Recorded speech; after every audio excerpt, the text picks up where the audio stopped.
Hello everyone, this is Tim, aka EngineFan020 back again with yet another video. Today I will be going over the eye mechanism for the Gauge 1 Percy model. While I've made several videos in the past regarding the eye mechanism's design, a lot has changed since the last time I built one. Previously, the eye mechanisms I built on this channel were based on the design of K888 for his Ernest the Engine Cart model back in 2009. During this time, not a lot of information was known about how the eye setups worked. Now that we live in a time where fans own original screen-used props, a lot more information regarding how the models worked is known. While K888's work served as an inspiration for my own models, the eye mechanisms back then weren't accurate to that of the actual television series models. While the mechanism you'll see in this video isn't 100% accurate either, it's a lot closer to the general setup of the original models. Without further ado, let's get started. Disclaimer: this video is not meant to be a how-to video. Viewers who decide to follow any techniques shown here should assume all risks associated. Please follow any and all warning labels when using tools and equipment to avoid possible injuries. The first thing I did was purchase plastic spheres for the eyeballs.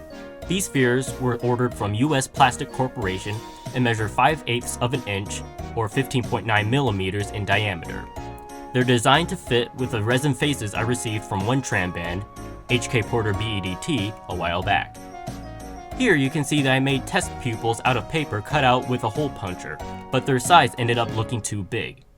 I then purchased black vinyl sticker pupils directly from K888 on Twitter, and needless to say, the eyes looked a lot better with smaller sized pupils. After that, I made the eye plates. These were made from 0.5mm thick styrene and were cut to the shape of the indents in the back of the face. While this part was not present on the original models, I made another plate to support the back sides of the eyes as well. A larger piece made from 2mm thick styrene was made to fit the inside of Percy's smoke box. 2 holes were then drilled through the main piece to screw all the pieces together.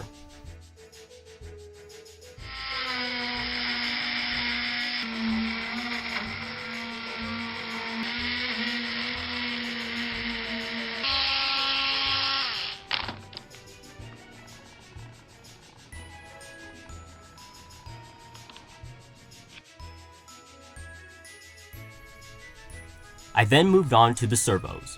I initially planned to use high-tech HS55 servos, but these would eventually be swapped out later. Here I decided to make 2 bracket pieces, again made out of styrene, to hold the servos together. The one positioned sideways will provide the up and down movement, and the one facing upright will provide the left and right movement.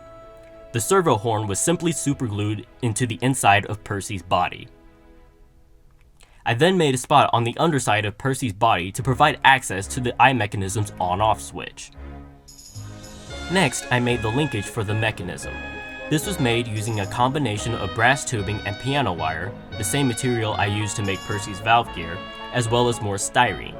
My intention was to make adjusting arms like hydraulics in hopes of smooth movement for the eyes.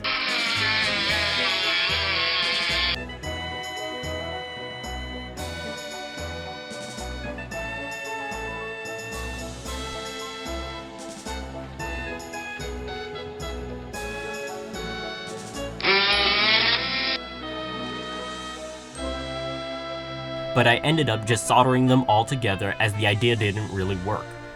What was supposed to be a simple design ended up turning into an over-engineered mess. Sometime after, I moved forward to the batteries. Again, going from what I used on my Thomas version 2 model, I wanted to use a 4-quantity AA battery holder from Traxxas, but considering Percy would also be equipped with DCC lights and a smoke generator, I later found that the current battery holder would not suffice. On another note, while I was cutting notches on the inside of his body to provide more room for the wires, I accidentally cut in too far and created a hole in the side of his body. Ouch. Luckily, I was able to patch it up with putty later on. My next idea was to use 2 2-quantity LR44 button cell battery holders to conserve space. I had the wires cut and replaced the old battery holder with the new one. I soldered 2 of them together for an added total of 4 batteries.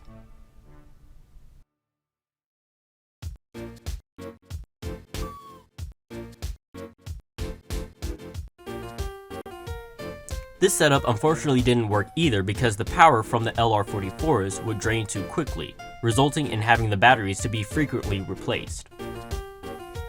One other option I tried was replacing the button cell batteries with two separate 2-quantity AAA battery holders that still equaled the same 6 volts as the other battery sizes. The battery holders were then spaced out in 2 different locations inside Percy's cab. This seemed to be the best option for me because not only it provided enough power for the mechanism, but was also small enough to fit inside the model. Going back to the servos, I decided to abandon the high-tech servos in favor of the Futaba 9G S3107 micro servos, recommended to me by one Tran Band. The most frustrating part of the eye mechanism was getting the overall radio control system to work. I first bought a Hobby King HK T4K transmitter with a HK TR6A receiver, as well as a second set for Thomas. There were no instructions on how to set up the system, so I only went by what made the most sense to me. Each time I connected the battery set into the receiver and turned on power, the receiver would immediately blow up. Thinking I probably just had a faulty RC system, I then decided to get a different set, the FlySky FS-CT6B transmitter with the FS-R6B receiver. The same problem occurred, so my next decision was to purchase extra receivers. In total, I ended up going through 5, yes, you heard me, 5 receivers until I finally realized what I was doing wrong. I kept plugging in the batteries backwards into the receiver, applying power in the opposite direction of where it needs to go. After making this correction, the eye mechanism finally worked.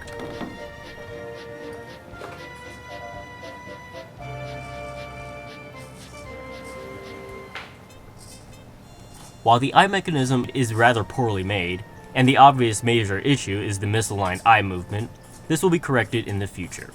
For now, I'm just satisfied that I achieved something that worked.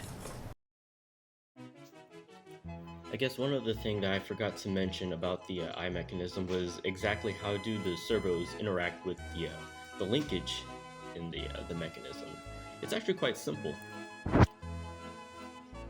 So here we have the servos, and here is the rest of the mechanism.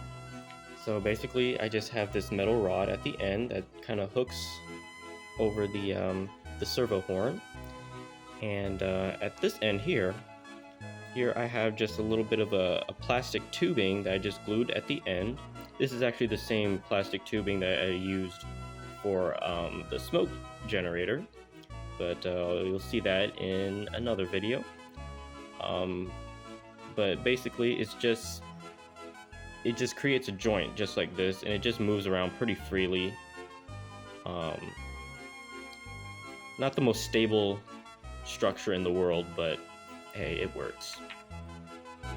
Thank you guys so much for watching, and I'll see you again in the next video.